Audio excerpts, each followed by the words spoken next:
السلام علیکم ورحمۃ اللہ وبرکاتہ۔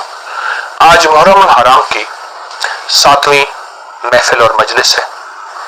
بہت پا رہے ہیں، بہت حاصل کر رہے ہیں، اور یقیناً آپ ان مجالس اور محافل کو پھیلا رہے ہیں اپنے لیے صدقہ جاریہ، انسانیت کا درد، دکھی انسانیت کا غم، یہ آپ کے لیے بہت بڑا تحفہ اور سوغات ہے۔ آج پھر اہل البیت کے اس تذکرے میں ایک اور واقعہ میں آپ کی خدمت میں پیش کرتا ہوں، اور وہ بھی واقعہ حضرت امام حسن عسکری سے ہی منسوب ہے، اور وہ سچا اور پیارا واقعہ جس میں واقعہ بھی، ان کی عظمت بھی، اور ہمیں کیا حاصل ہوگا ضرور سنیے گا۔ ایک شخص کہنے لگا کہ مجھے پتہ چلا کہ حضرت امام حسن عسکری کا ایک پاس قلم ہے، اور آپ قلم لکھتے ہیں اور چھوڑ دیتے ہیں تو قلم خود اٹھتا ہے اور اٹھنے کے بعد لکھنا شروع ہو جاتا ہے۔ حتیٰ کہ اگر آپ نماز کا وقت آتا ہے، ایسی ہستیاں نماز کہاں چھوڑتی تھی، ایسی ہستیاں عبادات کہاں چھوڑتی تھی، ایسی ہستیاں حلال حرام کی پہچان یہ ہستیاں نہ کریں تو پھر کہاں سے ملیں گی؟ تو کہا میں اس اشتیاق سے ڈوبا، بغداد کے ایک گاؤں میں میری زندگی کے دن رات گزرے سے وہاں سے نکلا، سفر کرتے کرتے شیخ کی خدمت میں، امام کی خدمت میں حاضر ہوا، سلام عرض کیا۔ آپ قلم سے کچھ لکھ رہے تھے، وہ خط تھا، کوئی رکا تھا، کوئی واقعہ تھا، کوئی کتاب تھی؟ اور میں اچانک نماز کا وقت ہوا کہ غلام نے آ کے فرمایا نماز کے لیے سلام، فرمایا قلم چھوڑ لیا، آپ نماز پہ تشریف لے گئے، قلم خود بخود چلنا شروع ہو گیا۔ میں حیران اس قلم کو دیکھ رہا ہوں، جو چیز میں نے سنی تھی 100% ویسی کی ویسی، 100% وہی کی وہی۔ مجھے حیرت ہوئی اور بہت حیرت ہوئی، اور حیرت کی انتہا ہوئی کہ یہ کیا ہے اور یہ قلم کیا ہے اور یہ کیا ہے اور یہ نظام کیا ہے۔ کہا مجھے بہت حیرت ہوئی۔ شیخ بہت دیر تک نماز، پھر نماز کے بعد تسبیحات، تسبیحات کے بعد اذکار، اذکار کے بعد پھر دعا میں مشغول رہے۔ پھر آپ تشریف لائے، آپ آ کے اپنی نشست پر بیٹھے، چمڑے کا ایک دسترخوان، چمڑے کی ایک نشست تھی، اس پہ آپ تشریف فرما ہوئے۔ تو فرمایا آپ کے بیٹھتے ہی قلم خود بخود رک گیا۔ میں نے شیخ سے پوچھا کہ شیخ، میں نے آپ کی کرامات میں ایک کرامت یہ بھی دیکھی، بہت کرامت ہے آپ کی، یہ بھی کرامت میں نے دیکھی، اور اس کرامت کو میں حیران ہوں دیکھتے ہوئے، یہ کیا ہے؟ قلم خود بخود چل رہا ہے۔ فرمایا جتنی دیر میں نماز میں رہتا ہوں یہ قلم خود بخود چلتا ہے، اور اگر میں قیامت تک نماز میں رہوں، سجدے میں رہوں، عبادت میں رہوں، تسبیح میں رہوں، تلاوت میں رہوں، دعاؤں میں رہوں، آہوزاری میں رہوں، قلم چلتا رہتا ہے اور غیبی علوم لکھتا رہتا ہے، لدنی وحبی غیبی علوم، ان علوم کا دنیا میں، کائنات میں کسی عقل مند سے عقل مند کا کوئی تعلق نہیں، دانشور سے کوئی تعلق نہیں، غیبی علوم لکھتا رہتا ہے۔ میرے دل میں آواز آئی کہ میں شیخ سے یہ راز تو پوچھوں۔ فرمایا میرے دل کی کیفیتوں کو صاحب کشف، صاحب کمال تھے، کیوں نہ ہو، کشف و کمال اسی در سے ملا ہے، بڑے بڑے اولیاء کو، بڑے بڑے صالحین کو، بڑے بڑے بزرگوں کو۔ تو میں میرے سوال کو بھانپ لیا، فرمانے لگا پوچھتے ہو کہ یہ علم کہاں سے ملا؟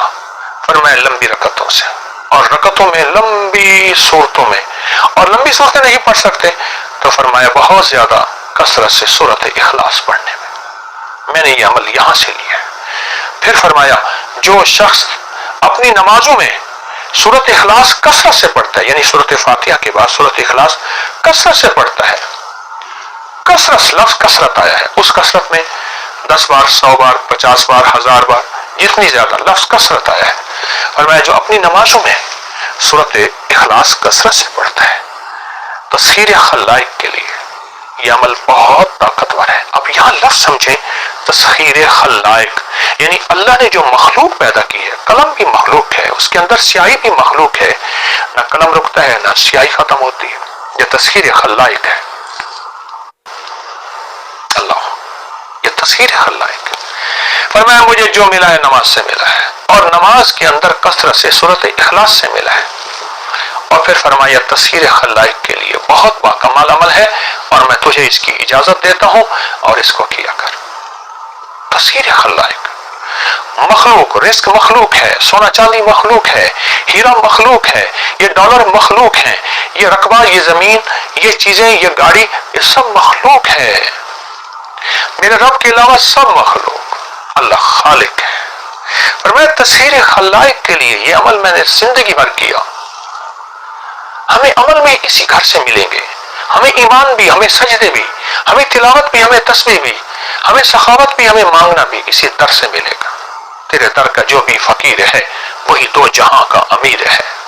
تذکیر خلائق، تذکیر خلائق کے لیے۔ اور یہ حاجت مند جو بندہ گیا تھا شیخ کی کرامت کو دیکھنے کے لیے، اب اس کا بیان ہے کہ میں نے سینکڑے لوگوں کو یہ عمل بتایا، سینکڑوں لوگوں کو عمل بتایا، اور فرمایا جس جس کو بتایا، کوئی مجھے کب ملا، کوئی کہاں ملا، اور تھوڑے عرصے کے بعد ملا، کوئی زیادہ عرصے کے بعد ملا، جس کو میں نے یہ عمل بتایا تذکیر خلائق تھی۔ اب آپ دیکھیں، آپ مخلوق کی کوئی نعمت جاننا پانا چاہتے ہیں، وہ رزق ہے، وہ سواری ہے، وہ گھر ہے، وہ عزت ہے، وہ شان و شوکت ہے، وہ درہم دینار ہے، وہ مال اور اللہ کے خزانوں سے لینا ہے، یہ سب مخلوق ہے، تذکیر خلائق ہے، یہ سب مخلوق ہے۔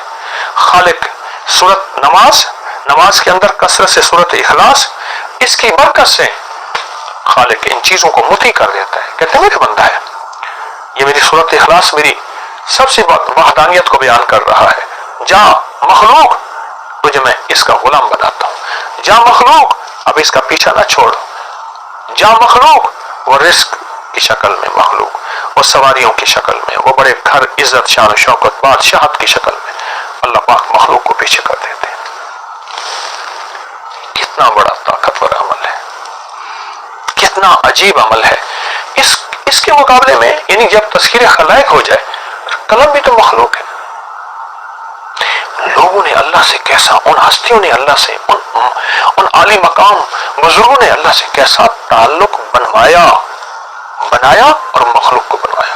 وہ سینے میں راز لے کے چلے جاتے نہیں، اس کو بتایا کہ تو بھی اگر چاہتا ہے اور تذکیر خلائق چاہتا ہے، حالانکہ آپ یہ فرما دیتے یہ عمل کر تیرا بھی کلم چلنا شروع ہوگا، یقیناً ہوتا، کیونکہ اس میں اس ہستی کی، ہمارے اہل البیت بہت بڑی ہستی ہیں، ان کی اجازت بھی شامل تھی، ان ہستیوں کی توجہات شامل تھی، لیکن آپ نے ایک لفظ فرمایا جامع تذکیر خلائق، کہ اگر تو ساری خلائق کی تذکیر چاہتا ہے پھر یہ عمل کر، اور اس نے کرنا شروع کیا۔ اور وہ کہتے ہیں میں نے سینکڑوں کو بتایا، اور جس نے کیا اس نے جھولیاں بھری، جس نے کیا اس نے مرادیں پائیں، جس نے کیا اس نے زندگی میں کامیابیاں پائیں، جس نے کیا عزتیں اور شان و شوکتیں پائیں۔ آپ بھی کریں، سورت اخلاص اپنی نماز میں، اپنی نفلوں میں، اپنی رکعتوں میں کثرت سے پڑھیں، دھیان سے پڑھیں، پڑھتے جائیں۔ کوئی قبولیت کا لمحہ، کوئی قبولیت کی گھڑی، کوئی قبولیت کا ایسا لمحہ ہوتا ہے جس میں اللہ کریم غیب کے خزانے سے قبول فرما کے تذکیر خلائق کے فیصلے فرما دیتے ہیں۔ اور پھر میں ایک اور بات عرض کروں، تذکیر خلائق جب ملتی ہے اکیلی فرد کو نہیں ملتی، نسلوں کو ملتی ہے، فرد کو نہیں ملتی، نسلوں کو ملتی ہے۔ آپ بھی یہ ان عظیم ہستیوں کا عمل اپنی زندگی میں لے لیں، اس کو اپنی زندگی میں شامل کر لیں، لوگوں کو بتائیں، یہ میری محرم کی جتنی مجالس ہیں لوگوں میں عام کریں، لوگوں میں پھیلائیں، چھوٹی چھوٹی مجالس، کسی کا گھر آباد ہو جائے، کسی کی زندگی آباد ہو جائے، اس کا کام بن جائے، اللہ پہلے آپ کا کام بنائے گا، اس کا مسئلہ حل ہو جائے، اللہ پہلے آپ کا بنائے گا، اس کی زندگی میں خیریں مل جائیں، رب آپ کو اور تمنگری، برکتیں، عزتیں اور انشاءاللہ ناموریاں عطا فرمائیں گے۔